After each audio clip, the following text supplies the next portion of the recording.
कोटि कोटि जनों को आजादी के इस महान पवित्र पर्व की अनेक अनेक शुभकामनाएं देता हूं। मेरे प्यारे परिवारजन, पूज्य बापू के नेतृत्व में असहयोग का आंदोलन, सत्याग्रह की मूवमेंट और भगत सिंह, सुखदेव, राजगुरु जैसे अनगिनत वीरों का बलिदान, उस पीढ़ी में शायद ही कोई व्यक्ति होगा जिसने देश की आजादी में अपना योगदान न दिया हो। मैं आज देश की आजादी के जंग में जिन जिन ने योगदान दिया है, बलिदान दिए हैं, त्याग किया है, तपस्या की है, उन सबको आदरपूर्वक नमन करता हूं, उनका अभिनंदन करता हूं। आज 15 अगस्त महान क्रांतिकारी और अध्यात्म जीवन के ऋषितुल्य प्रणेता श्री अरबिंदो की 150वीं जयंती पूर्ण हो रही है। ये वर्ष स्वामी दयानंद सरस्वती के 150वीं जयंती का वर्ष है। ये वर्ष रानी दुर्गावती के 500वीं जन्मशती का बहुत ही पवित्र अवसर है, जो पूरा देश बड़े धामधूम से मनाने वाला है। ये वर्ष मीराबाई, भक्ति योग की सिरमौर मीराबाई के 525 वर्ष का भी ये पावन पर्व है। ये बार जो 26 जनवरी हम मनाएंगे, वो हमारे गणतंत्र दिवस की 75वीं वर्षगांठ होगी। अनेक प्रकार से अनेक अवसर, अनेक संभावनाएं राष्ट्र निर्माण में जुटे रहने के लिए पल पल नई प्रेरणा, पल पल नई चेतना, पल पल सपने, पल पल संकल्प, शायद इससे बड़ा कोई अवसर नहीं हो सकता। मेरे प्यारे परिवारजन, इस बार प्राकृतिक आपदा ने देश के अनेक हिस्सों में अकल्पनीय संकट पैदा किए। जिन परिवारों ने इस संकट में सहन किया है, मैं उन सभी परिवारजनों के प्रति अपनी संवेदना प्रकट करता हूं और राज्य और केंद्र सरकार मिलकर के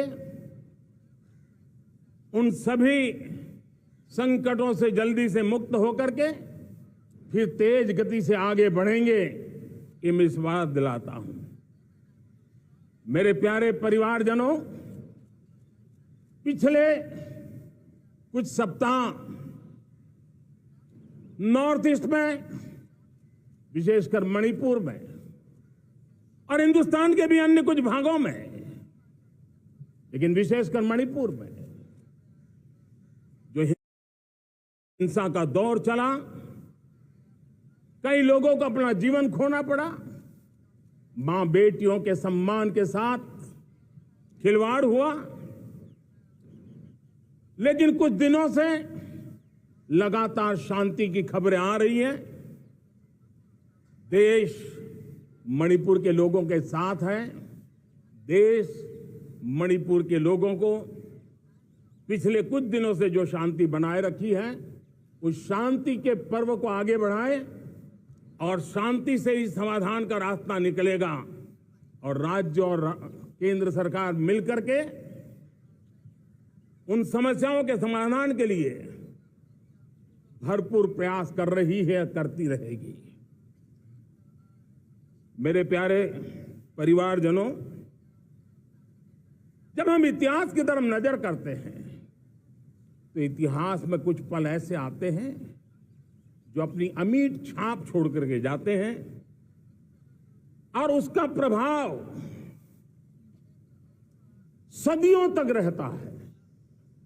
और कभी कभी शुरुआत में वो बहुत छोटा लगता है, छोटी सी घटना लगती है, लेकिन वो अनेक समस्याओं की जड़ बन जाती है।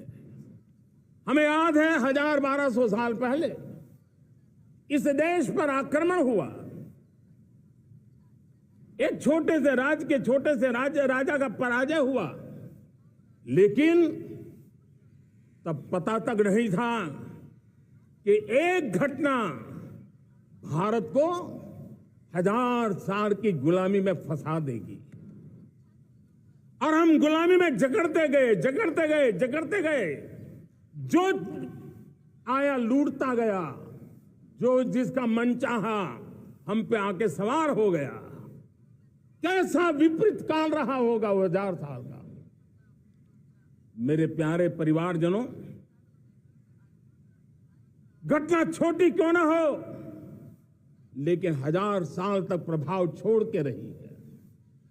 लेकिन मैं आज इस बात का जिक्र इसलिए करना चाहता हूं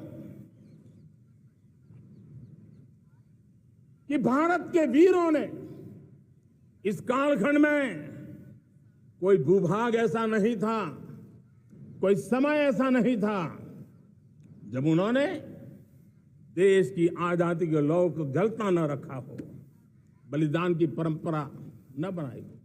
मां भारती बेड़ियों से मुक्त होने के लिए उठ खड़ी हुई थी, जंजीरों को झकझोर रही थी, और देश की नारी शक्ति, देश की युवा शक्ति, देश के किसान, देश के गांव के लोग, मजदूर, कोई हिंदुस्तानी ऐसा नहीं था जो आजादी के सपने को लेकर के जीता ना हो।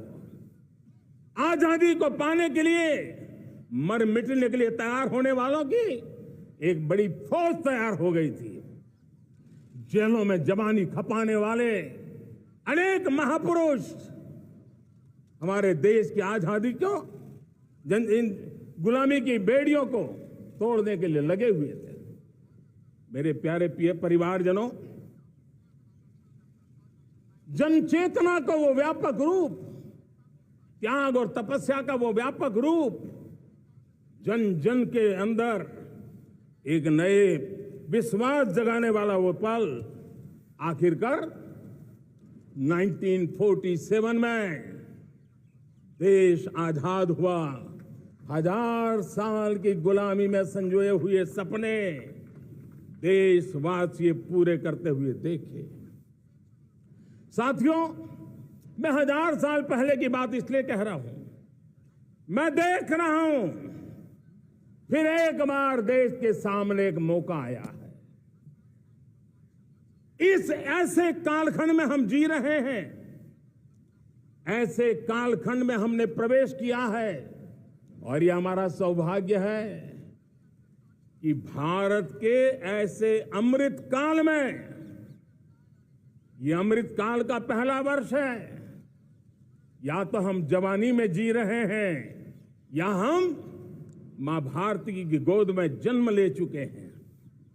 और ये कालखंड, मेरे शब्द लिख करके रखिए मेरे प्यारे परिवारजनों, इस कालखंड में जो हम करेंगे, जो कदम उठाएंगे, जितना त्याग करेंगे, तपस्या करेंगे, सर्वजन हिताय सर्वजन सुखाय, एक के बाद एक फैसले लेंगे, आने वाले 1000 साल का देश का स्वर्णिम इतिहास उससे अंकुरित होने वाला है। इस कालखंड में होने वाली घटनाएं आगामी 1000 साल के लिए इसका प्रभाव पैदा करने वाली है। गुलामी की मानसिकता से बाहर निकला हुआ देश पंच प्राण को समर्पित होकर के एक नए आत्मविश्वास के साथ आज आगे बढ़ रहा है।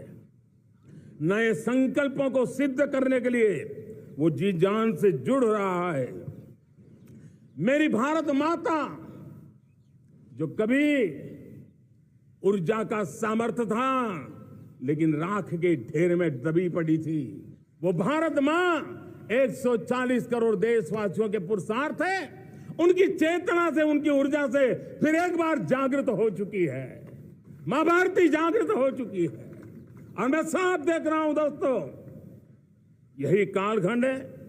पिछले 9-10 साल हमने अनुभव किया है, विश्व भर में भारत की चेतना के प्रति, भारत के सामर्थ्य प्रति एक नया आकर्षण, नया विश्वास, नई आशा पैदा हुई है।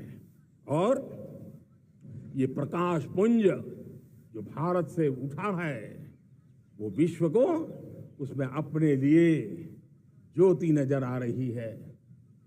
विश्व को एक नया विश्वास पैदा हो रहा है। हमारा सौभाग्य है, कुछ ऐसी चीजें हमारे पास हैं जो हमारे पूर्वजों ने हमें विरासत में दी है और वर्तमान कालखंड ने गढ़ी है।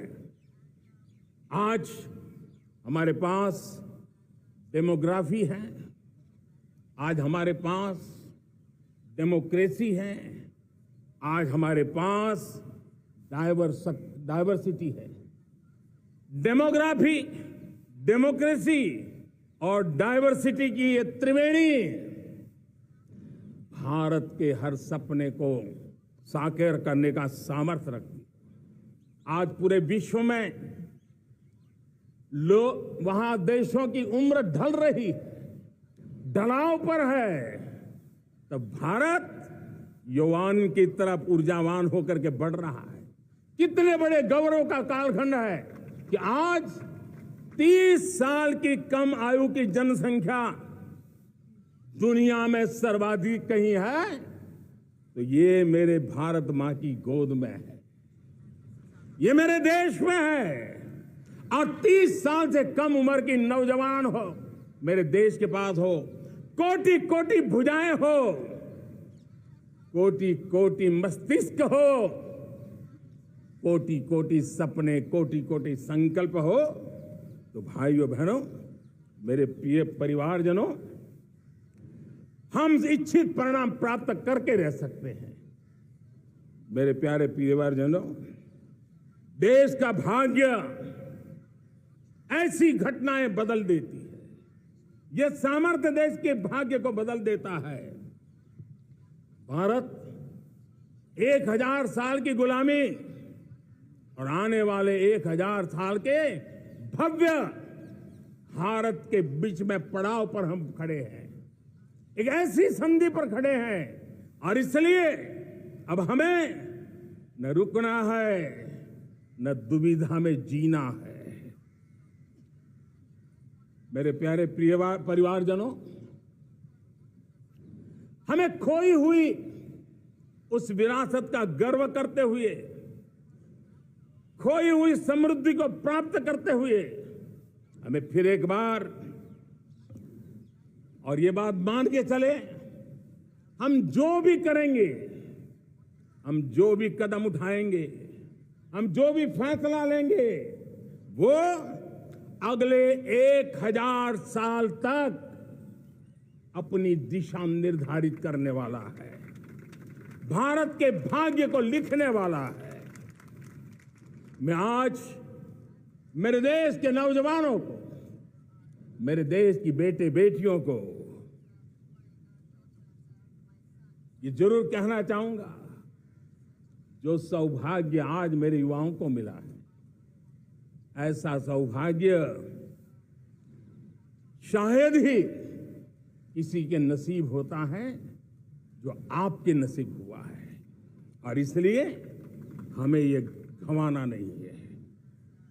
युवा शक्ति पर मेरा भरोसा है, युवा शक्ति में सामर्थ्य है और हमारी नीतियां, हमारी रीतियां भी उस युवा सामर्थ्य को और बल देने के लिए है। आज मेरे युवाओं ने दुनिया में पहले 3 स्टार्टअप इकोसिस्टम में भारत को स्थान दिला दिया है। विश्व के युवाओं को अचंभा हो रहा है, भारत के इस सामर्थ्य को लेकर के भारत की इस ताकत को देख करके आज दुनिया टेक्नोलॉजी ड्रिवन है और आने वाला युग टेक्नोलॉजी से प्रभावित रहने वाला है और तब टेक्नोलॉजी में भारत की जो टैलेंट है उसकी एक नई भूमिका रहने वाली है। साथियों, मैं पिछले दिनों G20 समिट में बाली गया था और बाली में दुनिया के समृद्ध देश, दुनिया के विकसित देश भी उनके मुखिया मुझे भारत की डिजिटल इंडिया की सफलता के लिए बारीकियों से जानने के लिए इच्छुक थे। हर कोई इसका सवाल पूछता था और जब मैं उनको कहता था कि भारत ने जो कमाल किया है ना, वो दिल्ली, मुंबई, चेन्नई तक सीमित नहीं है। भारत ने जो कमाल कर रहा है, मेरे टियर 2, टियर 3 सिटी के युवा भी आज मेरे देश का भाग्य गढ़ रहे हैं। छोटे छोटे स्थान के मेरे नौजवान, और मैं आज बड़े विश्वास से कहता हूं, देश का ये जो सामर्थ्य नया नजर आ रहा है, और इसलिए मैं कहता हूं हमारे छोटे शहर आकार और आबादी में छोटे हो सकते हैं। ये हमारे छोटे छोटे शहर, हमारे कस्बे आकार और आबादी में छोटे हो सकते हैं, लेकिन आशा और आकांक्षा, प्रयास और प्रभाव वो किसी से कम नहीं है। वो सामर्थ्य उनके अंदर है। नए ऐप्स, नए सॉल्यूशन, टेक्नोलॉजी डिवाइस। अब खेलों की दुनिया देखिए, कौन बच्चे हैं? झुग्गी झोंपड़ी से निकले हुए बच्चे आज खेलों की दुनिया में पराक्रम दिखा रहे हैं। छोटे छोटे गांव के, छोटे छोटे कस्बे के नौजवान, हमारी बेटे बेटियां आज कमाल दिखा रही है। अब देखिए, मेरे देश की 100 जितनी स्कूल ऐसी हैं जहां के बच्चे सैटेलाइट बना करके सैटेलाइट छोड़ने की तैयारियां कर रही है। आज हजारों टिंकरिंग लैब नए वैज्ञानिकों का गर्भाधान कर रही है। आज हजारों टिंकरिंग लैब लाखों बच्चों को साइंस और टेक्नोलॉजी की राह पर आगे बढ़ने के लिए प्रेरणा दे रही है। मैं मेरे देश के नौजवानों को कहना चाहता हूं, अवसरों की कमी नहीं है। आप जितने अवसर चाहेंगे, ये देश आसमान से भी ज्यादा अवसर आपने देने का सामर्थ्य रखता है। मैं आज लाल किले की प्राचीर से मेरे देश की माताओं, बहनों, मेरे देश की बेटियों को हृदय से अभिनंदन करना चाहता हूं। देश आज जब पहुंचा है, अब विशेष शक्ति जुड़ रही है मेरी माताओं बहनों के सामर्थ्य की। आज देश प्रगति की राह पर चल पड़ा है, तो मैं मेरे किसान भाई बहनों का भी अभिनंदन करना चाहता हूं। ये आप ही का पुरुषार्थ है, ये आप ही का परिश्रम है कि देश आज कृषि क्षेत्र में आगे बढ़ रहा है। मैं मेरे मजदूरों का, मेरे श्रमिकों का, मेरे प्रिय परिवारजन, ऐसे कोटि कोटि श्रमिकों को आज मैं नमन करता हूं, उनका अभिनंदन कर रहा हूं। देश आज जो आधुनिकता की ओर बढ़ रहा है, विश्व की तुलना करने वाले सामर्थ्य के साथ नजर आ रहा है, उसके पीछे मेरे देश के मजदूरों का, मेरे देश के श्रमिकों का बहुत बड़ा योगदान है। आज समय कहता है कि लाल किले की प्राचीर से मैं उनका अभिनंदन करूं, उनका अभिवादन करूं। और ये मेरे परिवारजन, 140 करोड़ देशवासी, मेरे इन श्रमिकों का, रेहड़ी पटरी वालों का, फूल सब्जी बेचने वालों का हम सम्मान करते हैं। मेरे देश को आगे बढ़ाने में, मेरे देश को प्रगति की नई ऊंचाई पर ले जाने में प्रोफेशनल्स की बहुत बड़ी भूमिका है, बढ़ती रही है। चाहे साइंटिस्ट हो, चाहे इंजीनियर्स हो, डॉक्टर्स हो, नर्सिस हो, शिक्षक हो, आचार्य हो, यूनिवर्सिटीज हो, गुरुकुल हो, हर कोई मां भारती का भविष्य उज्जवल बनाने के लिए अपनी पूरी ताकत से लगा हुआ है। मेरे प्यारे परिवारजनों, राष्ट्रीय चेतना वो एक ऐसा शब्द है जो हमें चिंताओं से मुक्त कर रहा है।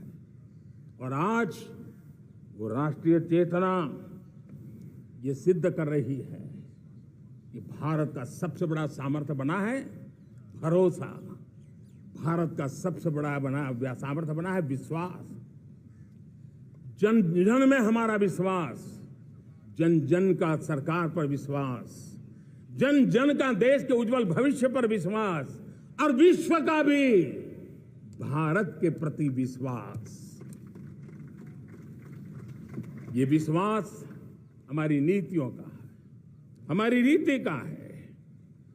भारत के उज्जवल भविष्य को जिस निर्धारित मजबूत कदमों से हम आगे बढ़ा रहे हैं उसका है।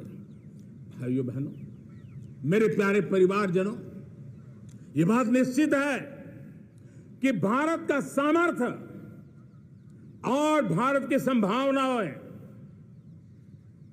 विश्वास की नई बुलंदियों को पार करने वाली है। और ये विश्वास की नई बुलंदियां नए सामर्थ्यों को लेकर के चलनी चाह रही है।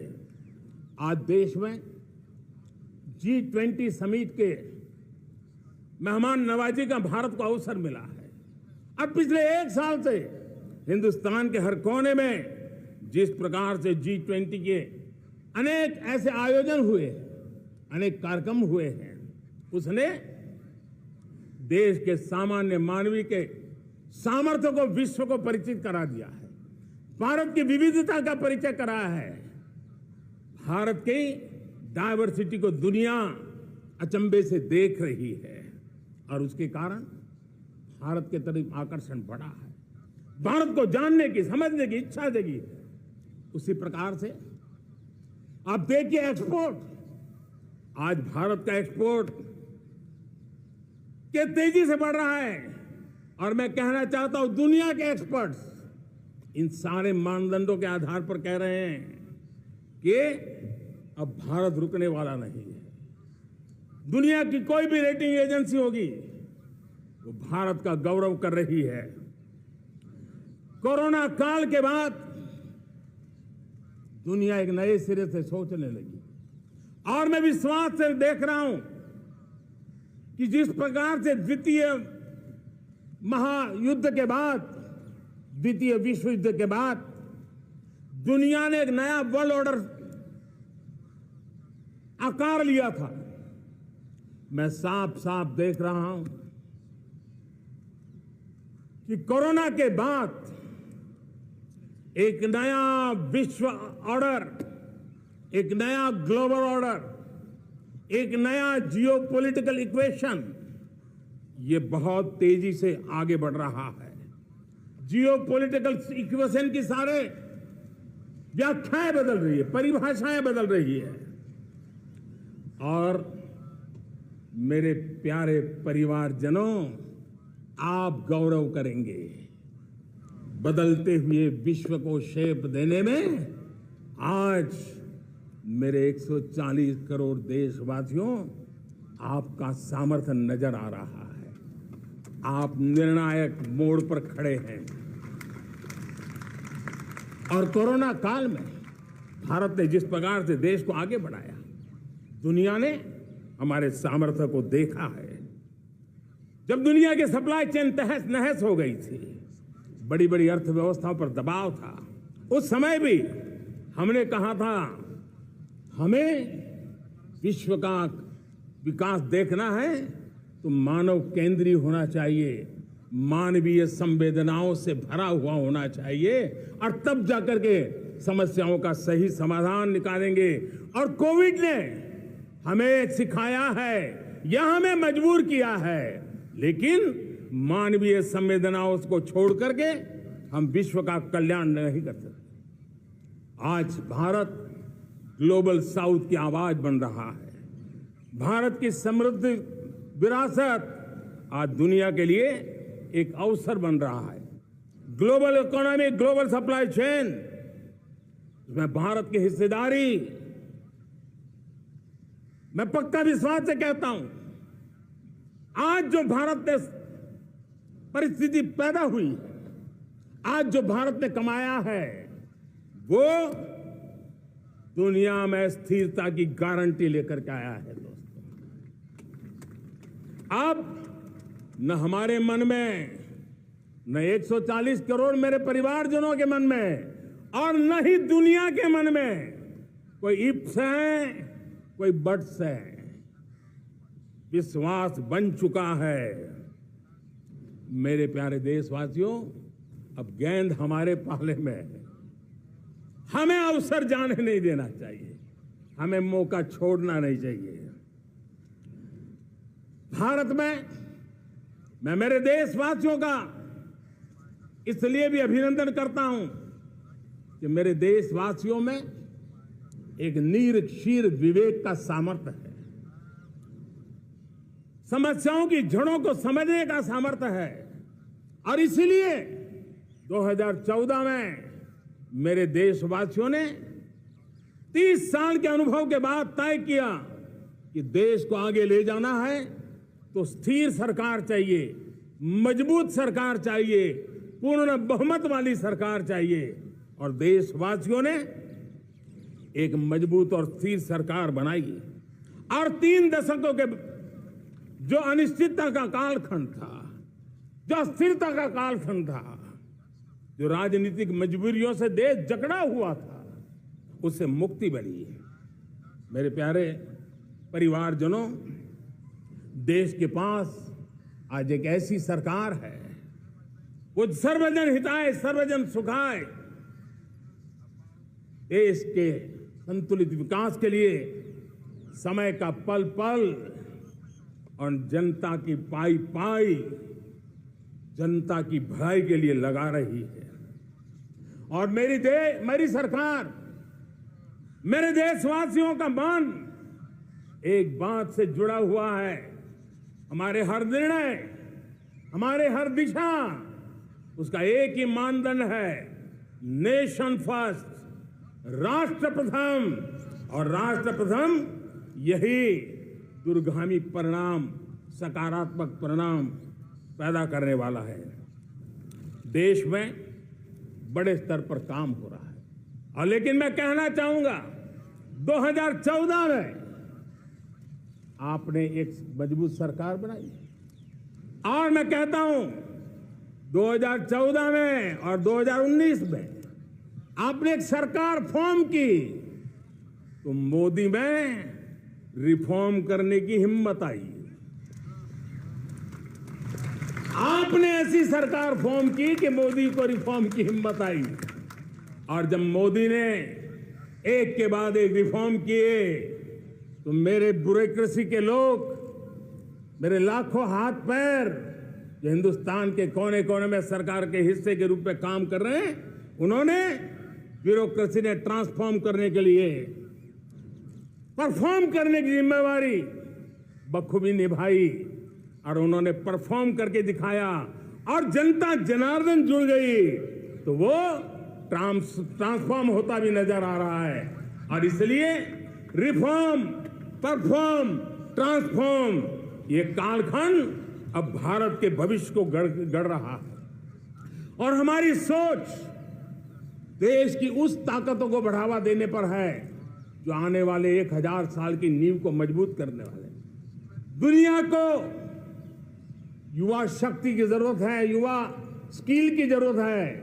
हमने अलग स्किल मिनिस्ट्री बनाई, वो भारत की आवश्यकताओं को तो पूरी करेगी, वो दुनिया की आवश्यकताओं को पूरी करने का भी सामर्थ्य रखेगी। हमने जल शक्ति मंत्रालय बनाया। मंत्रालय की बनाने की रचना को भी अगर कोई एनालिसिस करेगा ना, तो इस सरकार के मन मस्तिष्क को बड़े अच्छे ढंग से आप समझ पाएंगे। हमने जल शक्ति मंत्रालय बनाया। ये जल शक्ति मंत्रालय हमारे देश के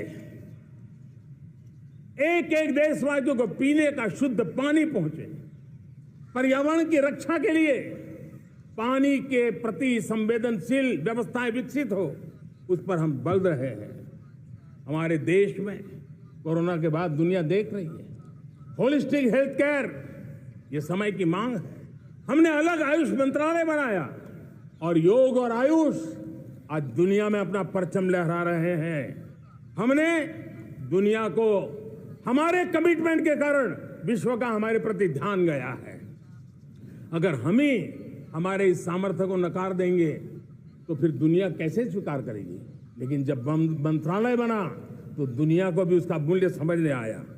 मत्स्य पालन, हमारा इतना बड़ा समुद्री तट, हमारे कोटि कोटि मछुआरे भाई बहन, उनका कल्याण भी हमारे दिलों में है। और इसलिए हमने अलग से मत्स्य पालन को लेकर के, पशुपालन को लेकर के, डेयरी को लेकर के अलग मंत्रालय की रचना की, ताकि समाज के जिस वर्ग के लोग पीछे रह गए उनको हम साथ लें। देश में सरकारी अर्थव्यवस्था के हिस्से होते हैं, लेकिन समाज की अर्थव्यवस्था का एक बड़ा हिस्सा है कोऑपरेटिव मूवमेंट। उसको बल देने के लिए, उसको आधुनिकता लाने के लिए और देश के कोने कोने में लोकतंत्र की एक सबसे बड़ी इकाई को मजबूत करने के लिए हमने अलग कोऑपरेटिव मंत्रालय बनाया। और वो हमारी सहकारी संस्थाएं उसका जाल बिछा रहा है, ताकि गरीब से गरीब की वहां सुनवाई हो, उसकी आवश्यकताओं की पूर्ति हो, और वो भी राष्ट्र के विकास की योगदान में एक छोटी इकाई का हिस्सा बनकर के उसमें वो योगदान दे रखें। हमने सहकार से समृद्धि का रास्ता अपनाया है। मेरे प्यारे परिवारजनों, जब हम 2014 में आए थे तो हम वैश्विक अर्थव्यवस्था में 10वें नंबर पर थे, और आज 140 करोड़ देशवासियों का पुरुषार्थ रंग लाया है कि हम विश्व की अर्थव्यवस्था में 5वें नंबर पर पहुंच चुके हैं। और ये ऐसे ही नहीं हुआ है। जो एक भ्रष्टाचार का राक्षस देश को दबोचे हुए थे, लाखों करोड़ के घोटाले अर्थव्यवस्था को डामाडोल कर रहे थे, गवर्नेंस फ्रेजाइल फाइल में देश की पहचान होने लगी थी, लीकेजेस को हमने बंद किया, मजबूत अर्थव्यवस्था बनाई, हमने गरीब कल्याण के लिए ज्यादा से ज्यादा धन खर्चने का प्रयास किया। और आज मैं देशवासियों को बताना चाहता हूं कि जब देश आर्थिक रूप से समृद्ध होता है तो सिर्फ तिजोरी नहीं भरती है, देश का सामर्थ्य बढ़ता है, देशवासियों का सामर्थ्य बढ़ता है। और तिजोरी का पाई पाई अगर ईमानदारी से जनता जनार्दन के लिए खर्च करने का संकल्प लेने वाली सरकार हो तो परिणाम के साथ है। मैं 10 साल का हिसाब तिरंगे की साक्षी में लाल किले की प्राचीर से मेरे देशवासियों को दे रहा हूं। आंकड़े देख करके आपको लगेगा इतना बड़ा बदलाव, इतना बड़ा सामर्थ्य। 10 साल पहले राज्यों को 30 लाख करोड़ रुपए भारत सरकार की तरफ से जाते थे। पिछले 9 साल में यह आंकड़ा 100 लाख करोड़ पर पहुंचा है। पहले स्थानीय निकाय के विकास के लिए भारत सरकार के खजाने से 70,000 करोड़ रुपया जाता था, आज वो 3 लाख करोड़ से भी ज्यादा जा रहा है। पहले गरीबों के घर बनाने के लिए 90,000 करोड़ रुपया खर्च होता था, आज वो 4 गुना होकर के 4 लाख करोड़ से भी ज्यादा खर्च गरीबों के घर बनाने के लिए हो रहा है। पहले गरीबों को यूरिया सस्ता मिले, जो यूरिया की बैग दुनिया के कुछ बाजारों में 3,000 में बिकती है, वो यूरिया की बैग मेरे किसानों को 300 में मिले। और इसलिए देश की सरकार 10 लाख करोड़ रुपया मेरे किसानों की यूरिया में सब्सिडी दे रहा है। मुद्रा योजना 20 लाख करोड़ रुपए, उससे भी ज्यादा मेरे देश के नौजवानों को स्वरोजगार के लिए, अपने व्यवसाय के लिए, अपने कारोबार के लिए दिए हैं। 8 करोड़ लोगों ने नया कारोबार शुरू किया है। और 8 करोड़ लोगों ने कारोबार शुरू किया है तो नहीं, हर कारोबारी ने एक या दो लोगों को रोजगार दिया है। 8 से 10 करोड़ नए लोगों को रोजगार देने का सामर्थ्य ये मुद्रा योजना से लाभ लेने वाले 8 करोड़ नागरिकों को करा है। एमएसएमईज को करीब 3.5 लाख करोड़ रुपए की मदद से कोरोना के संकट में भी उनको डूबने नहीं दिया, मरने नहीं दिया, उनको एक ताकत दी है। 1 रैंक 1 पेंशन मेरे देश के सेना के जवानों का एक सम्मान का विषय था। 70,000 करोड़ रुपया भारत की तिजोरी से आज पहुंचा है, मेरे निवृत्त सेना के नायकों के जेब में, उनके परिवार में पहुंचा है। सभी कैटेगरी में, मैंने तो कुछ ही गिनाए, मैं ज्यादा समय लेना नहीं चाहता। हर कैटेगरी में पहले की तुलना में अनेक गुना धन देश के विकास के लिए, कोने कोने में रोजगार पैदा करने के लिए, पाई पाई का उपयोग भारत का भाग्य बदलने के लिए हो, और इसलिए हमने काम किया है। और मेरे प्यारे प्रियजनों, इतना ही नहीं, हमने इन सारे प्रयासों का परिणाम है कि आज 5 साल के मेरे कार्यकाल में, 5 साल के कार्यकाल में, 5 साल में 13.5 करोड़ मेरे गरीब भाई बहन गरीबी की जंजीरों को तोड़ करके न्यू मिडिल क्लास के रूप में बाहर आए हैं। जीवन का इससे बड़ा कोई संतोष नहीं होता। मेरे प्यारे प्रिय परिवारजनों, और जब 13.5 करोड़ लोग गरीबी की इस मुसीबतों से बाहर निकलते हैं, तो कैसी कैसी योजनाएं उनको मदद दी है। उनको आवास योजना का लाभ मिलना, पीएम स्वनिधि से 50,000 करोड़ रुपया रेहड़ी पटरी वालों तक पहुंचाया है। आने वाले दिनों में, आने वाली विश्वकर्मा जयंती पर एक कार्यक्रम हम लागू करेंगे। इस विश्वकर्मा जयंती पर हम करीब 13-15 हजार करोड़ रुपया से, जो परंपरागत कौशल्य से रहने वाले लोग, जो औजार से और अपने हाथ से काम करने वाला वर्ग है, ज्यादातर ओबीसी समुदाय से, हमारे सुथार हो, हमारे सोनार हो, हमारे राजमिस्त्री हो, हमारे कपड़े धोने वाले काम करने वाले लोग हो, हमारे बाल काटने वाले भाई बहन परिवार हो, ऐसे लोगों को एक नई ताकत देने के लिए हम आने वाले महीने में विश्वकर्मा जयंती पर विश्वकर्मा योजना लॉन्च करेंगे और करीब 13-15 हजार करोड़ से उसका प्रारंभ करेंगे। हमने पीएम किसान सम्मान निधि में 2.5 लाख करोड़ रुपया सीधा मेरे देश के किसानों के खाते में जमा किया है। हमने जल जीवन मिशन, हर घर में शुद्ध पानी पहुंचे, 2 लाख करोड़ रुपया खर्च किया है।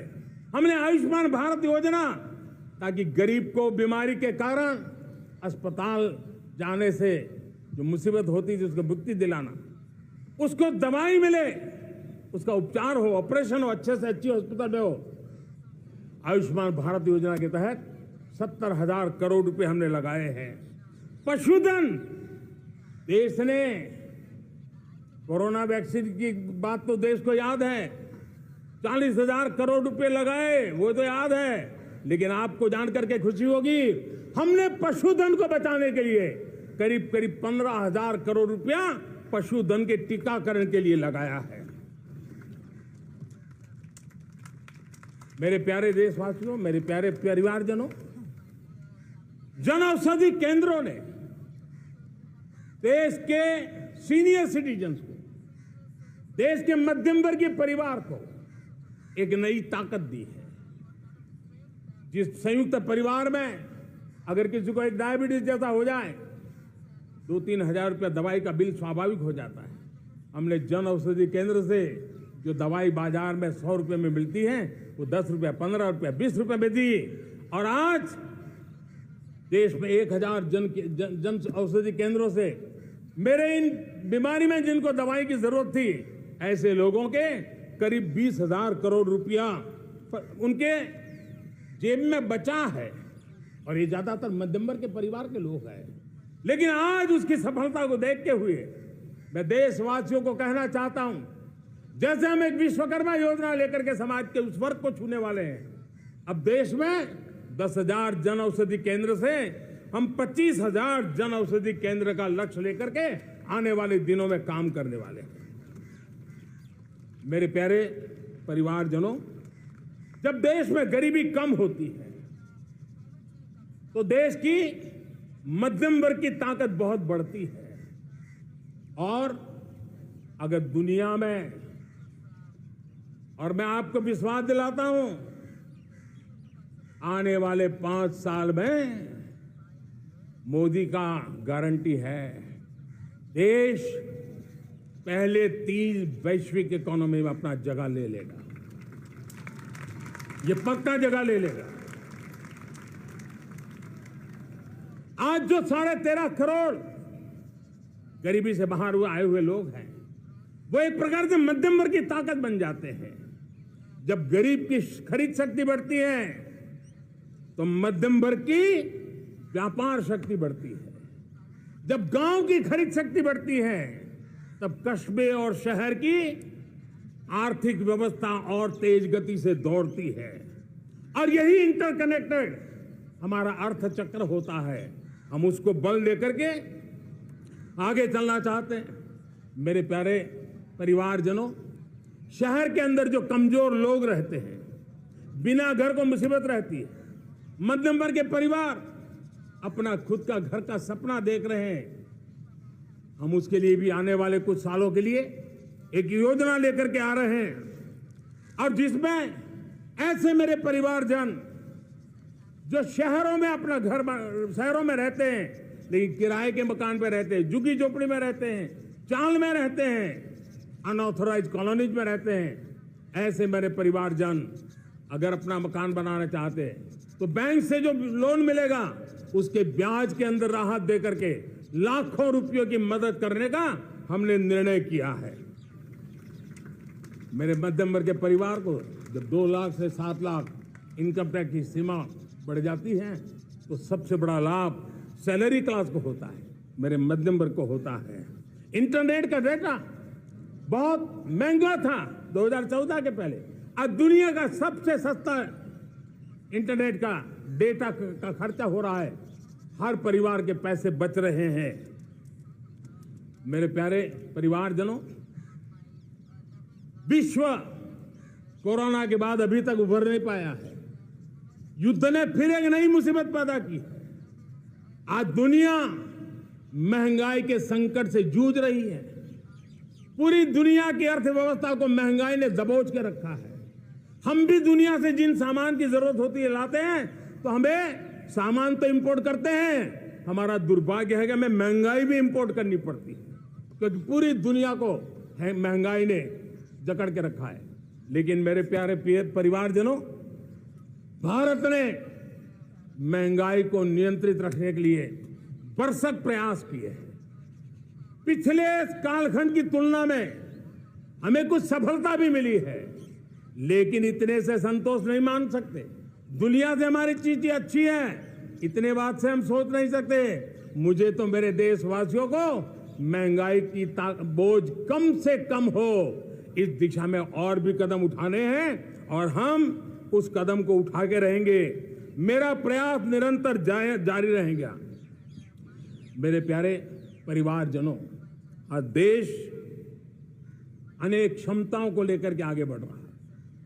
देश आधुनिकता की तरफ आगे बढ़ने के लिए काम कर रहा है।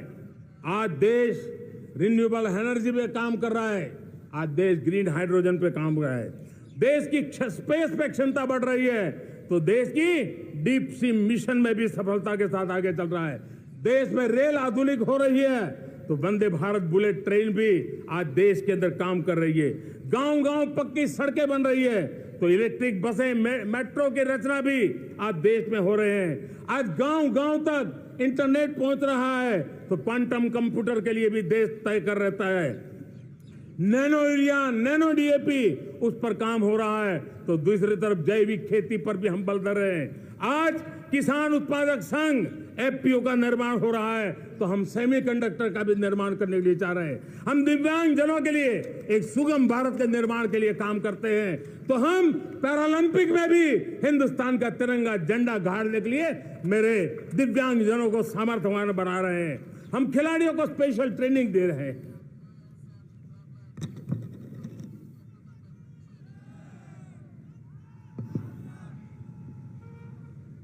आज भारत पुरानी सोच, पुराने ढर्रे को छोड़ करके लक्ष्यों को तय करके लक्ष्यों को प्राप्त करने की जरूरत से चल रहा है।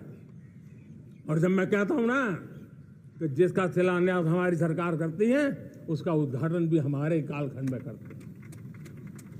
इन दिनों जो मैं शिलान्यास कर रहा हूं ना, आप लिख के रखिए, उसके उद्घाटन भी आप सबने मेरे नसीब में ही छोड़े हुए हैं। हमारी कार्य संस्कृति, बड़ा सोचना, दूर का सोचना, सर्वजन हिताय सर्वजन सुखाय सोचना, यह हमारी कार्यशैली रही है। और सोच से भी ज्यादा, संकल्प से भी ज्यादा हासिल कैसे करना, इस ऊर्जा के साथ हम काम करते हैं। हमने आजादी के काल अमृत महोत्सव में 75,000 अमृत सरोवर बनाने का संकल्प किया था।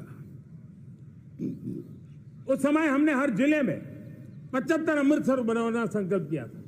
करीब 50-55 हजार अमृत सरोवर की कल्पना की थी। लेकिन आज करीब 75,000 अमृत सरोवर का काम निर्माण हो रहा है। ये अपने आप में बहुत बड़ा काम हो रहा है। जनशक्ति और जल शक्ति की ताकत भारत के पर्यावरण की रक्षा में भी काम आने वाली है। 18,000 गांवों तक बिजली पहुंचाना, जनधन बैंक खाते खोलना, बेटियों के लिए शौचालय बनाना, सारे टारगेट समय के पहले पूरी शक्ति से पूरे करेगा। और जब भारत ठान लेता है तो उसे पूरा करके रहता है। यह हमारा ट्रैक रिकॉर्ड कहता है। 200 करोड़ वैक्सीनेशन का काम, दुनिया हमें जब पूछती है 200 करोड़ सुनती है, उनकी आंखें फट जाती है। इतना बड़ा काम ये मेरे देश के आंगनवाड़ी वर्कर, हमारी आशा वर्कर, हमारी हेल्थ वर्कर, उन्होंने करके दिखाया। यह मेरे देश का सामर्थ्य है। 5G को रोल आउट किया, दुनिया में सबसे तेज गति से 5G रोल आउट करने वाला मेरा देश है। 700 से अधिक जिलों तक हम पहुंच चुके हैं और अब 6G की भी तैयारी कर रहे हैं। हमने टास्क फोर्स बना दिया है। रिन्यूएबल एनर्जी, हम टारगेट से पहले चले हैं। हमने रिन्यूएबल एनर्जी 2030 का जो टारगेट तय किया था, 21-22 में इसको पूरा कर दिया। हमने इथेनॉल में 20% ब्लेंडिंग की बात कही थी, वो भी हमने समय से 5 साल पहले पूरा कर दिया। हमने $500 बिलियन के एक्सपोर्ट की बात की थी, वो भी समय के पहले $500 बिलियन से ज्यादा कर दिया। हमने तय किया, जो हमारे देश में 25 साल से चर्चा हो रही थी कि देश में नई संसद बने, पार्लियामेंट का कोई सत्र ऐसा नहीं था नई संसद के। ये मोदी है, समय के पहले नई संसद बना करके रख दिया। मेरे प्यारे भाई बहनों, ये काम करने वाली सरकार है, निर्धारित लक्ष्यों को पार करने वाली सरकार है।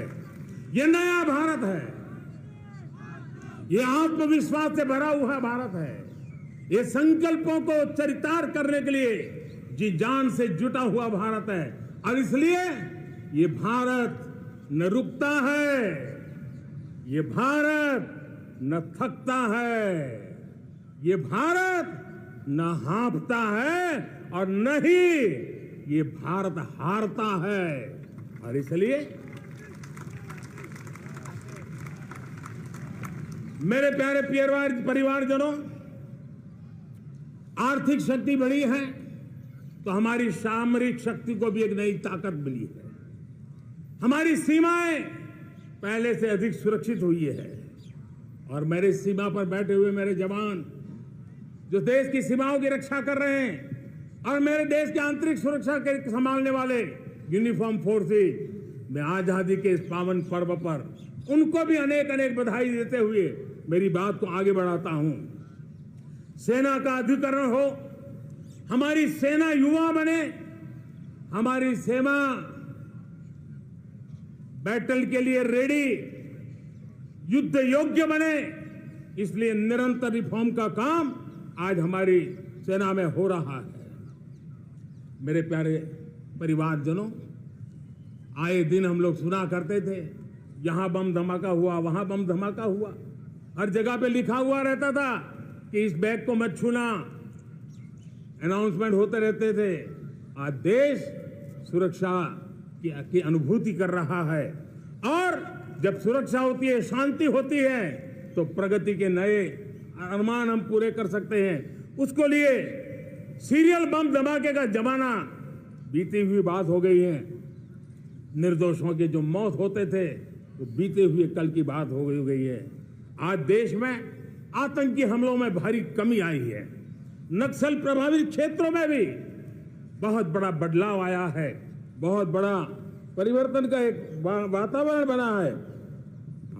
मेरे प्यारे परिवारजनों, प्रगति की हर चीज में, लेकिन जब 2047 हम एक विकसित भारत का सपना लेकर के चल रहे हैं तब, और वो सपना नहीं, 140 करोड़ देशवासियों का संकल्प है, और उस संकल्प को सिद्ध करने के लिए परिश्रम की पराकाष्ठा भी है। और उसकी सबसे बड़ी ताकत होती है वो राष्ट्रीय चरित्र होता है। दुनिया में जिन जिन देशों ने प्रगति की है, दुनिया में जो जो देश संकटों से वो पार करके निकले हैं, उसमें हर चीज के साथ साथ एक महत्वपूर्ण कैटलिक एजेंट रहा है, वो राष्ट्रीय चरित्र रहा है। और हमें राष्ट्रीय चरित्र के लिए और बल देते हुए हमें आगे बढ़ना होगा। हमारा देश, हमारा राष्ट्रीय चरित्र ओजस्वी हो, तेजस्वी हो, पुरुषार्थी हो, पराक्रमी हो, प्रखर हो, ये हम सबका सामूहिक दायित्व है। और आने वाले 25 साल हम एक ही मंत्र को लेकर चले, ये हमारे राष्ट्रीय चरित्र के सिरमौर होना चाहिए। एकता का संदेश, भारत की एकता को जीना, भारत की एकता को आंच आए, न ऐसी मेरी भाषा होगी, न ऐसा मेरा कोई कदम होगा। हर पल देश को जोड़ने का प्रयास मेरी तरफ से भी होता रहेगा। भारत की एकता हमें सामर्थ्य देती है। उत्तर हो, दक्षिण हो, पूर्व हो, पश्चिम हो, गांव हो, शहर हो, पुरुष हो, नारी हो, हम सब ने एकता के भाव के साथ और विविधता भरे देश में एकता का सामर्थ्य होता है। और दूसरी महत्व की बात मैं देख रहा हूं, अगर 2047 में हमें हमारे देश को विकसित भारत के रूप में देखना है, तो हमें श्रेष्ठ भारत के मंत्र को जीना होगा, हमें चरितार्थ करना होगा। अब हमारे प्रोडक्शन में, मैंने 2014 में कहा था, जीरो डिफेक्ट जीरो इफेक्ट। दुनिया के किसी भी टेबल पर मेक इन इंडिया चीज हो तो दुनिया को विश्वास होना चाहिए, इससे बेहतर दुनिया में कुछ नहीं हो सकता है। ये अल्टीमेट होगा। हमारी हर चीज, हमारी सर्विसेज होगी तो श्रेष्ठ होगी, हमारे शब्द की ताकत होगी तो श्रेष्ठ होगी, हमारी संस्थाएं होगी तो श्रेष्ठ होगी, हमारी निर्णय प्रक्रियाएं होगी तो श्रेष्ठ होगी। ये श्रेष्ठता का भाव लेकर के हमें चलना होगा। तीसरी बात है, देश में आगे बढ़ाने के लिए एक अतिरिक्त शक्ति का सामर्थ्य भारत को आगे ले जाने वाला है, और वो है विमेन लेड डेवलपमेंट। आज भारत गर्व से कह सकता है कि दुनिया में नागरिक उड्डयन में अगर किसी एक देश में सबसे ज्यादा विमेन पायलट हैं तो मेरे देश में है। आज चंद्रयान की गति हो, मून मिशन की बात हो, मेरी विमेन साइंटिस्ट उसका नेतृत्व कर रहे हैं। आज विमेन सेल्फ हेल्प ग्रुप हो, मेरी 2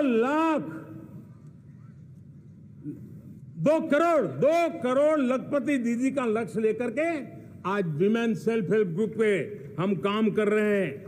हम हमारी नारी शक्ति के सामर्थ्य को बढ़ावा देते हुए विमेन लेड डेवलपमेंट के, और जब G20 में मैंने विमेन लेड डेवलपमेंट के विषय को आगे बढ़ाया है तो पूरा G20 समूह इसके महत्व को स्वीकार कर रहा है, और उसके महत्व को स्वीकार कर करके वो उसको बहुत बल दे रहे हैं।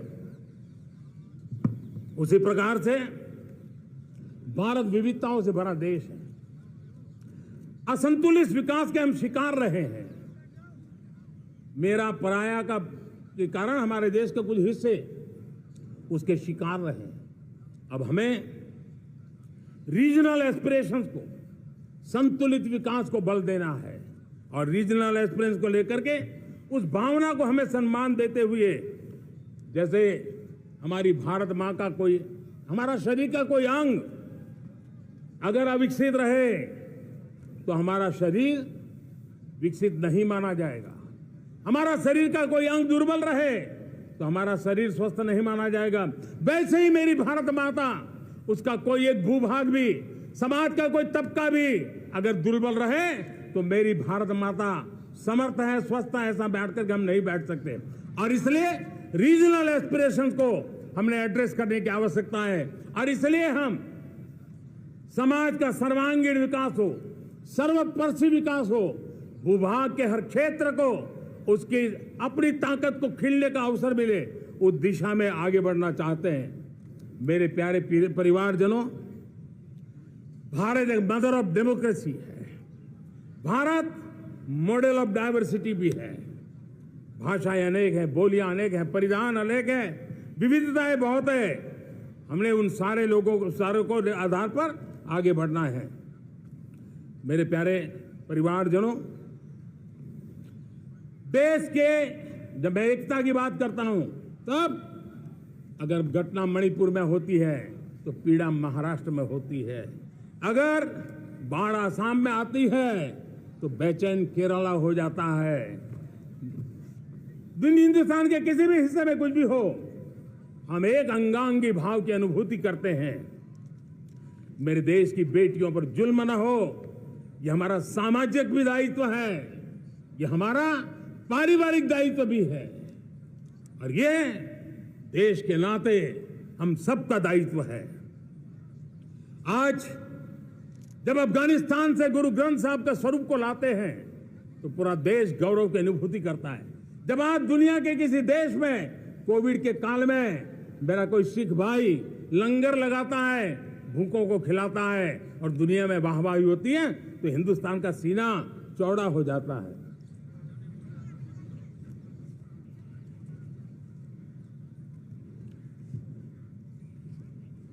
मेरे प्यारे परिवारजनों,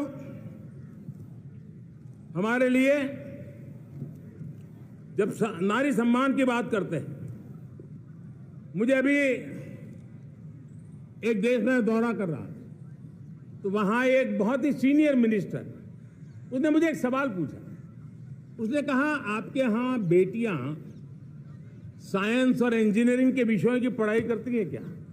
उसमें क्या था? मैंने उनको कहा, आज मेरे देश में लड़कों से ज्यादा बेटियां आज स्टेम यानी साइंस, टेक्नोलॉजी, इंजीनियरिंग और मैथ्स, अधिकतम भाग मेरी बेटियां ले रही।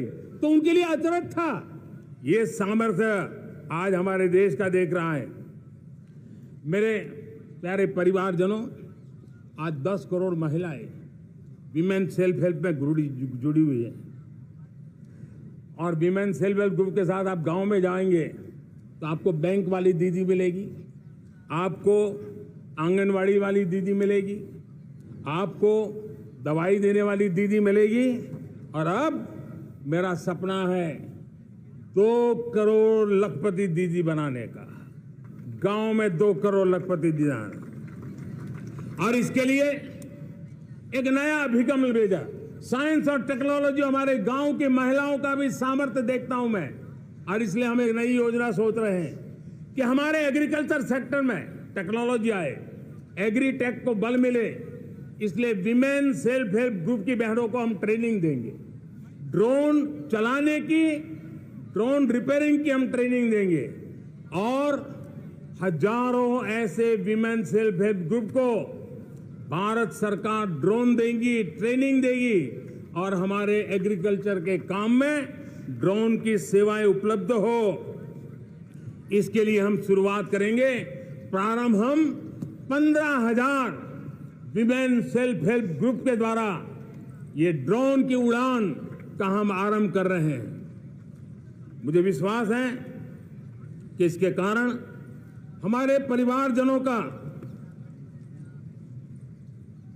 मेरे प्यारे परिवारजनों, आज देश आधुनिकता की तरफ बढ़ रहा है। हाईवे हो, रेलवे हो, एयरवे हो, हाईवेज हो, इंफॉर्मेशन वेज, वाटरवेज हो, कोई क्षेत्र ऐसा नहीं है जिस क्षेत्र को आगे बढ़ाने की दिशा में आज देश काम न करता हो। पिछले 9 वर्ष में तटीय क्षेत्रों में हमने, आदिवासी क्षेत्र में, हमारे पहाड़ी क्षेत्र में विकास को बहुत बढ़ दिया है। हमने पर्वतमाला, भारतमाला ऐसी योजनाओं के द्वारा समाज के उस वर्ग को हमने बल दिया है। हमने गैस की पाइपलाइन से हमारे पूर्वी भारत को जोड़ने का काम किया है। हमने अस्पतालों की संख्या बढ़ाई है। हमने डॉक्टर की सीटें बढ़ाई है ताकि हमारे बच्चे डॉक्टर बनने का सपना पूरा कर सके। हमने मातृभाषा में पढ़ाने पर बल दिया है। अब मातृभाषा में वो पढ़ाई कर सके उस दिशा में। और मैं भारत के सुप्रीम कोर्ट का भी धन्यवाद करता हूं कि भारत की सुप्रीम कोर्ट ने कहा है कि आप जो जजमेंट देंगे उसका जो ऑपरेटिव पार्ट होगा वो जो अदालत में आया है उसकी भाषा में उसको उपलब्ध होगा। मातृभाषा का महात्म्य आज बढ़ रहा है। मेरे प्यारे भाई परिवारजनों, आज तक हमारे देश के जो बॉर्डर विलेज हैं, हमने वाइब्रेंट बॉर्डर विलेज का एक कार्यक्रम शुरू किया है। और वाइब्रेंट बॉर्डर विलेज, अब तक इसके लिए कहा जाता था देश के आखिरी गांव। हमने उस पूरी सोच को बदला है। वो देश का आखिरी गांव नहीं है। सीमा पर जो नजर आ रहा है वो मेरे देश का पहला गांव है। अगर सूरज उगता है पूरब में तो उस तरफ के गांव में पहली सूरज की किरण आती है। अगर सूरज ढलता है तो इस तरफ के गांव में आखिरी किरण उसका लाभ मिलता है। ये मेरे पहले गांव है और मुझे खुशी है कि आज मेरे इस कार्यक्रम के विशेष मेहमान, ये जो पहले गांव है, सीमावर्ती गांव है, उसके 600 प्रधान आज इस लाल किले की प्राचीर के इस महत्वपूर्ण कार्यक्रम का हिस्सा बनने के लिए आए। पहली बार वो इतनी दूर तक आए हैं। नए संकल्प और सामर्थ्य के साथ जुड़ने के लिए आया है। मेरे प्यारे परिवारजनों, हमने संतुलित विकास के लिए एस्पिरेशनल डिस्ट्रिक्ट, एस्पिरेशनल ब्लॉक की कल्पना की और आज उसके सुखद परिणाम मिल रहे हैं। आज राज्य के जो नॉर्मल पैरामीटर्स हैं, जो एस्पिरेशनल डिस्ट्रिक्ट कभी बहुत पीछे थे, वो आज राज्य में भी अच्छा करने लग गए हैं। और मुझे विश्वास है कि आने वाले दिनों में ये हमारे आकांक्षी जिले, हमारे आकांक्षी बॉल अवश्य आगे बढ़ेंगे। जैसे मैंने कहा था, भारत का चरित्र की चर्चा कर रहा था, तो मैंने पहला कहा था भारत की एकता, दूसरा कहा था भारत श्रेष्ठता की तरफ बल दें, तीसरा कहा था विमेन लेड डेवलपमेंट की मैंने बात कही थी। और मैं आज एक बात और कहना चाहता हूं कि हम जैसे रीजनल एस्पिरेशन, मैंने चौथी बात कही थी, पांचवी महत्व की बात, और भारत ने उस दिशा में जाओ, और वो है हमारा राष्ट्रीय चरित्र विश्व मंगल के लिए सोचने वाला होना चाहिए। हमें देश को इतना मजबूत बनाना है जो विश्व मंगल के लिए भी अपनी भूमिका अदा करे। और आज कोरोना के बाद मैं देख रहा हूं जिस प्रकार से संकट की घड़ी में देश ने दुनिया की मदद की, उसका परिणाम है कि आज दुनिया में हमारा देश एक विश्व मित्र के रूप में, विश्व का अटूट साथी के रूप में आज मेरे देश की पहचान बनी है। हमें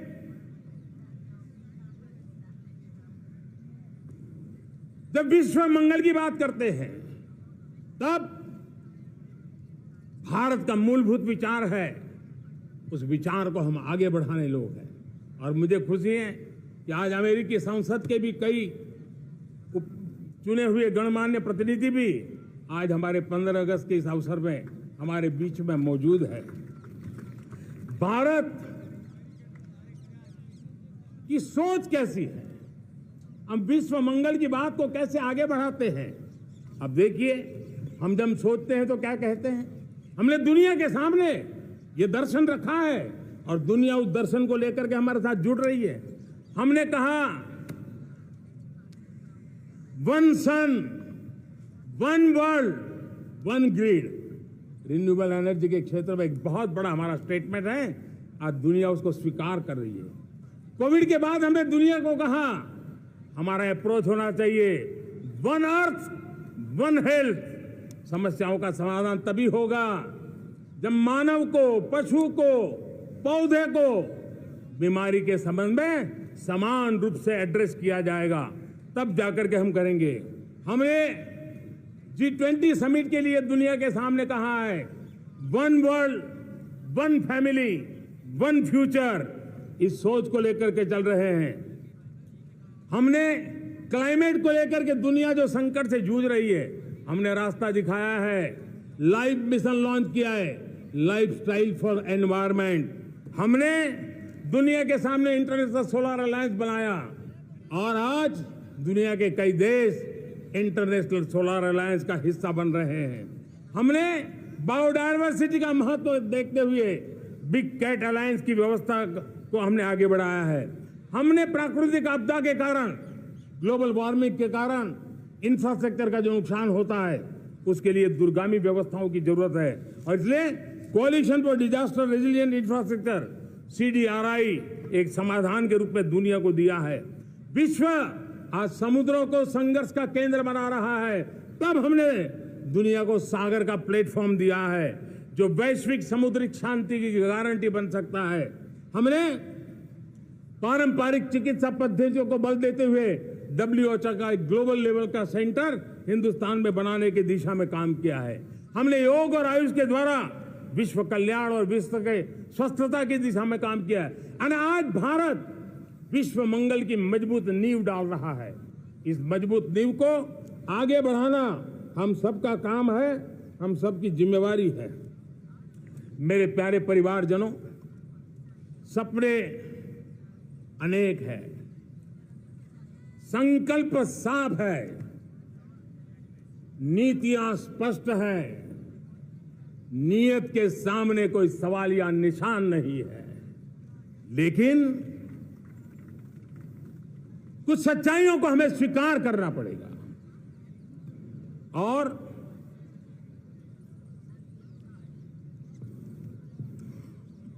उसके समाधान के लिए मेरे प्रिय परिवारजनों, मैं आज लाल किले से आपकी मदद मांगने आया हूं।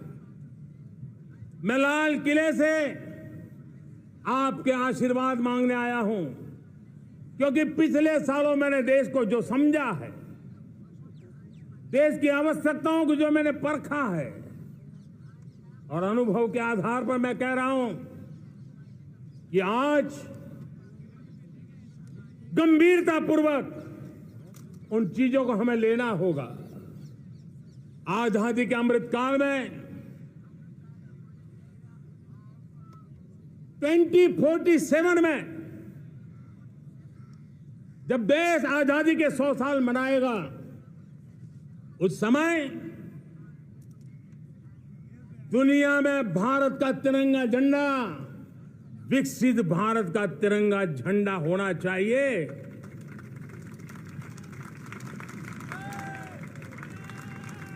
रत्ती भर भी हमें रुकना नहीं है, पीछे नहीं हटना है और इसके लिए सुचिता, पारदर्शिता और निष्पक्षता, ये पहली मजबूती की जरूरत है। हमें उस मजबूती को जितना ज्यादा खाद पानी दे सकते हैं, संस्थाओं के माध्यम से दे सकते हैं, नागरिक के नाते दे सकते हैं, परिवार के नाते दे सकते हैं, ये हमारा सामूहिक दायित्व होना चाहिए। और इसलिए पिछले 75 साल का इतिहास देखिए, भारत के सामर्थ्य में कोई कमी नहीं थी। अरे जो देश कभी सोना की चिड़िया कहा जाता था, वो देश क्यों न फिर से उस सामर्थ्य को लेकर के खड़ा हो सकता है। मेरा अटूट विश्वास है साथियों, मेरे प्रिय परिवारजनों, मेरा अखंड अटूट एक निष्ठ विश्वास है कि 2047 में जब देश आजादी के 100 साल मनाएगा, मेरा देश विकसित भारत बन के रहेगा। और ये मैं मेरे देश के सामर्थ्य के आधार पर कह रहा हूं, मेरे उपलब्ध संसाधनों के आधार पर कह रहा हूं, और सबसे ज्यादा 30 से कम आयु वाली मेरी युवा शक्ति के भरोसे कह रहा हूं, मेरी माताओं बहनों के सामर्थ्य के भरोसे कह रहा हूं। लेकिन उसके सामने अगर कोई रुकावट है, कुछ विकृतियां पिछले 75 साल में ऐसे घर कर गई है, हमारी समाज व्यवस्था का ऐसा हिस्सा बन गई है कि कभी कभी तो हम आंख भी बंद कर देते हैं। अब आंख बंद करने का समय नहीं है।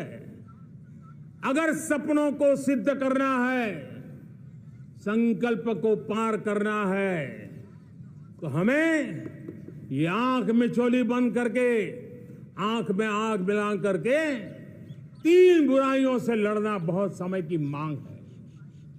हमारे देश की सारी समस्याओं की जड़ में भ्रष्टाचार ने दिमक की तरह देश की सारी व्यवस्थाओं को, देश के सामर्थ्य को पूरी तरह नोच लिया। भ्रष्टाचार से मुक्ति, भ्रष्टाचार के खिलाफ जंग हर इकाई में, हर क्षेत्र में। और मैं देशवासियों, मेरे प्रिय परिवारजनों, ये मोदी के जीवन का कमिटमेंट है, ये मेरे व्यक्तित्व का एक कमिटमेंट है कि मैं भ्रष्टाचार के खिलाफ लड़ाई लड़ता रहूंगा। दूसरा, हमारे देश को नोच लिया है परिवारवाद ने। इस परिवारवाद ने देश को जिस प्रकार से जकड़ के रखा है, उसने देश के लोगों का हक छीना है। और तीसरी बुराई तुष्टीकरण की है।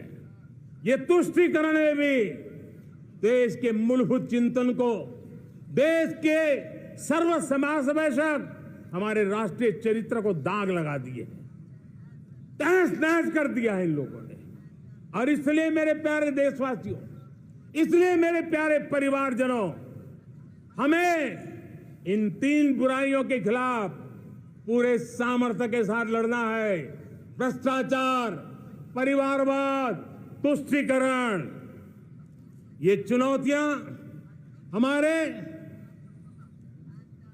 ये ऐसी चीजें पनपी है जो हमारे देश के लोगों का जो आकांक्षा है उसका दमन करती है। हमारे देश के कुछ लोगों के पास जो छोटा मोटा सामर्थ्य है उसका शोषण करती है।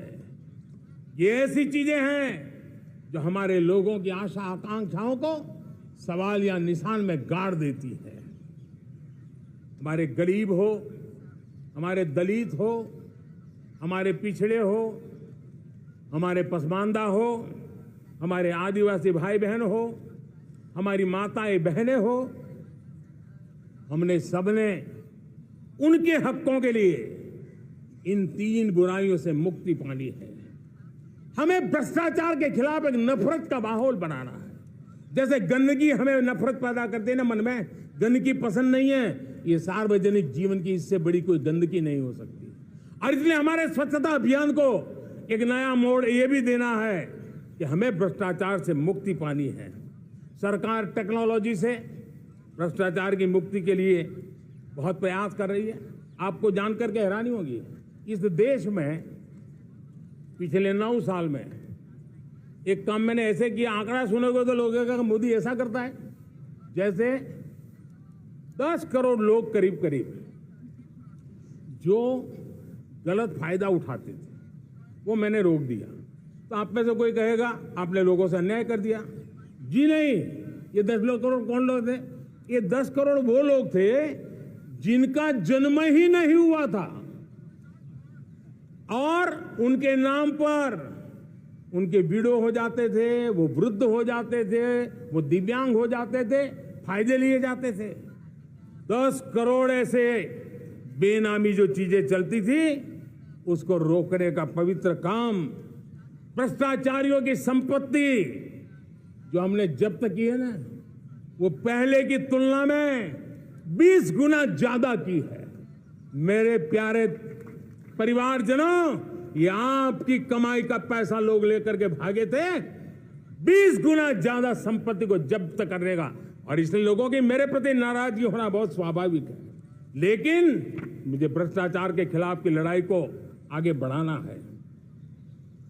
हमारे सरकारी व्यवस्था ने पहले कैमरा के सामने तो कुछ हो जाता था, लेकिन बाद में चीजें अटक जाती थी।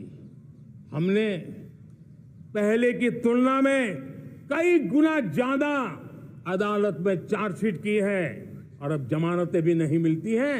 वैसी पक्की व्यवस्था को लेकर के हम आगे बढ़ रहे हैं, क्योंकि हम ईमानदारी से भ्रष्टाचार के खिलाफ लड़ रहे हैं। आज परिवारवाद और तुष्टीकरण, इसने देश का बहुत बड़ा दुर्भाग्य किया है। अब लोकतंत्र में ये कैसे हो सकता है कि पॉलिटिकल पार्टी, और मैं विशेष बल दे रहा हूं पॉलिटिकल पार्टी, आज मेरे देश के लोकतंत्र में एक ऐसी विकृति आई है जो कभी भारत के लोकतंत्र को मजबूती नहीं दे सकती। और वो क्या है बीमारी? परिवारवादी पार्टियां। और उनका तो मंत्र क्या है? Party of the family, by the family and for the family.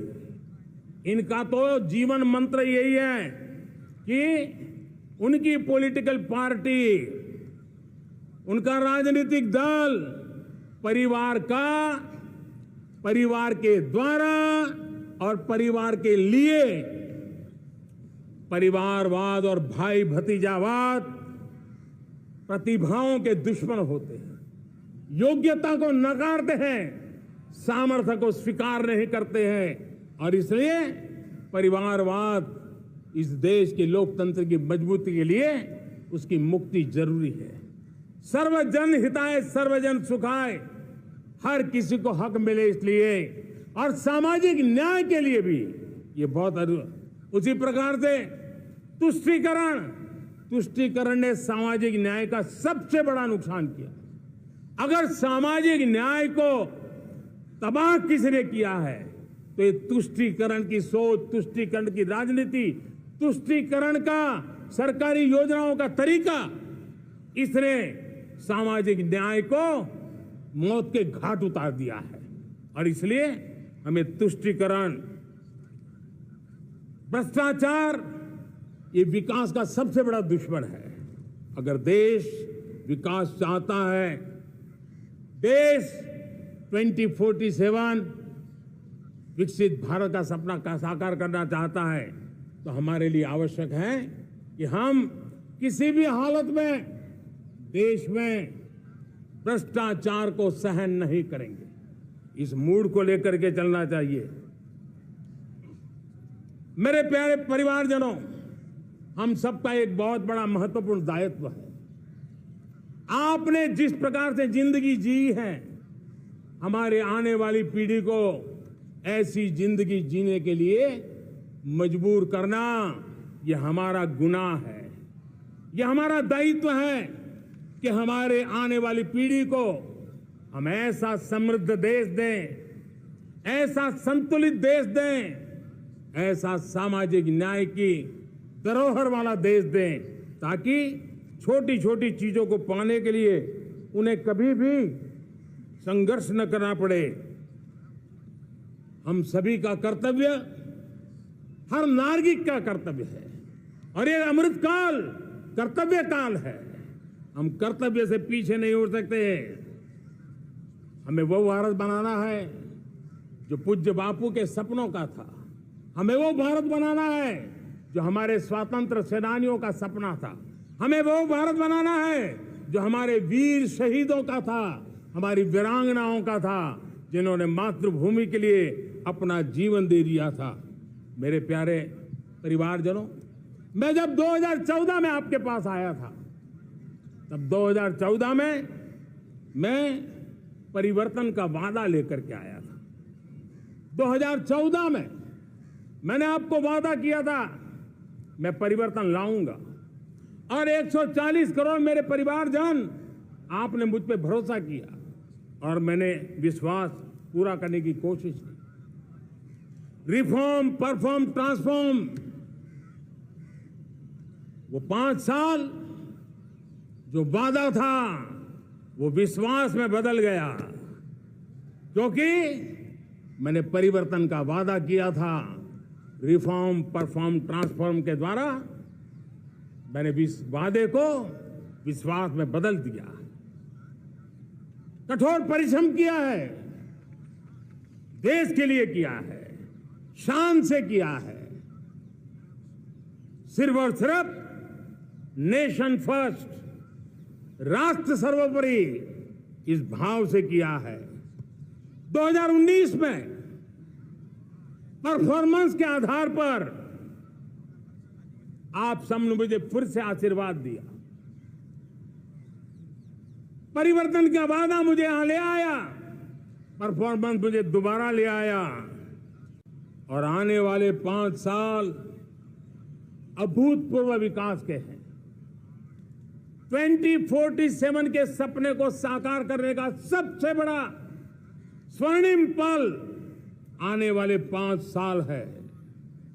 और अगली बार 15 अगस्त को इसी लाल किले से मैं आपको देश की उपलब्धियां, आपके सामर्थ्य, आपके संकल्प, उसमें हुई प्रगति, उसकी जो सफलता है, उसके गौरवगान, उससे भी अधिक आत्मविश्वास के सामने, आपके सामने मैं प्रस्तुत करूंगा।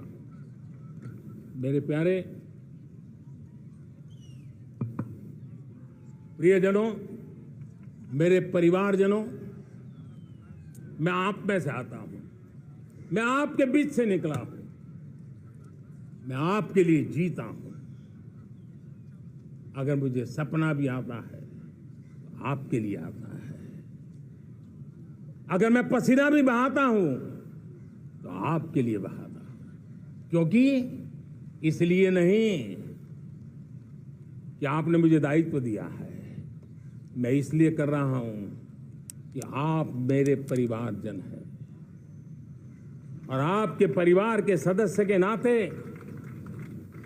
मैं आपके किसी दुख को देख नहीं सकता हूं, मैं आपके सपनों को चूर चूर होते नहीं देख सकता हूं, मैं आपके संकल्प को सिद्धि तक ले जाने के लिए आपका एक साथी बन करके, आपका एक सेवक बन करके, आपके साथ जुड़े रहने का, आपके साथ जीने का, आपके लिए जूझने का मैं संकल्प लेकर के चला हुआ इंसान हूं। और मुझे विश्वास है हमारे पूर्वजों ने आजादी के लिए जो जंग लड़ा था, जो सपने देखे थे, वो सपने हमारे साथ है। आजादी के जंग में जिन्होंने बलिदान दिया था, उनके आशीर्वाद हमारे साथ है। और 140 करोड़ देशवासियों को एक ऐसा अवसर आया है, ये अवसर हमारे लिए एक बहुत बड़ा संबल लेकर के आया है। और इसलिए मेरे प्यारे प्रियजनों, आज जब मैं अमृत काल में आपके साथ बात कर रहा हूं, ये अमृत काल का पहला वर्ष है, ये अमृत काल के पहले वर्ष पर जब मैं आपसे बात कर रहा हूं, तो मैं आपको पूरे विश्वास से कहना चाहता हूं, चलता चलाता काल चक्र, चलता चलाता काल चक्र, अमृत काल का भाल चक्र, चलता चलाता काल चक्र, अमृत काल का भाल चक्र, सबके सपने, सबके सपने, अपने सपने, सबके सपने, अपने सपने, पनपे सपने सारे, सबके सपने, अपने सपने, पनपे सपने सारे, धीर चले, वीर चले, धीर चले, वीर चले, चले युवा हमारे, धीर चले, वीर चले, चले युवा हमारे, नीति सही, नीति सही, रीति नहीं, नीति सही, रीति नहीं, गति सही, गति सही, राह नहीं, गति सही, राह नहीं। चुनो, चुनो चुनौती, चुनो चुनौती सीना तान, चुनो चुनौती सीना तान, जग में बढ़ाओ देश का नाम, चुनो चुनौती सीना तान, जग में बढ़ाओ देश का नाम। मेरे प्यारे परिवारजनों, हिंदुस्तान के कोने कोने में बैठे हुए मेरे परिवारजन, दुनिया के कोने कोने में जाकर के बसे हुए मेरे परिवारजन, आप सबको आजादी के पावन पर्व की फिर एक बार मैं बहुत बहुत शुभकामनाएं देता हूं। ये अमृत काल हम सबके लिए कर्तव्य काल है। ये अमृत काल हम सबको मां भारती के लिए कुछ कर गुजारने का काल है। आजादी का जब जंग चल रहा था 1947 के पहले जो पीढ़ी ने जन्म लिया था उन्हें देश के लिए मरने का मौका मिला था। वो देश के लिए मरने के लिए मौका नहीं छोड़ते थे, लेकिन हमारे नसीब में देश के लिए मरने का मौका नहीं है। लेकिन हमारे लिए देश के लिए जीने का ये इससे बड़ा कोई अवसर नहीं होता। हमें पल पल देश के लिए जीना है। इसी संकल्प के साथ इस अमृत काल में 140 करोड़ देशवासियों के सपने संकल्प भी बनाने हैं।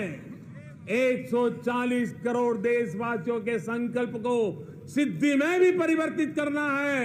और 2047 का जब तिरंगा झंडा फहरेगा तो विश्व एक विकसित भारत का गुणगान करता होगा। इसी विश्वास के साथ, इसी संकल्प के साथ मैं आप सबको अनेक अनेक शुभकामनाएं देता हूं, बहुत बहुत बधाई देता हूं। जय हिंद, जय हिंद, जय हिंद। भारत माता की, भारत माता की, भारत माता की। वंदे, वंदे, वंदे। बहुत बहुत धन्यवाद।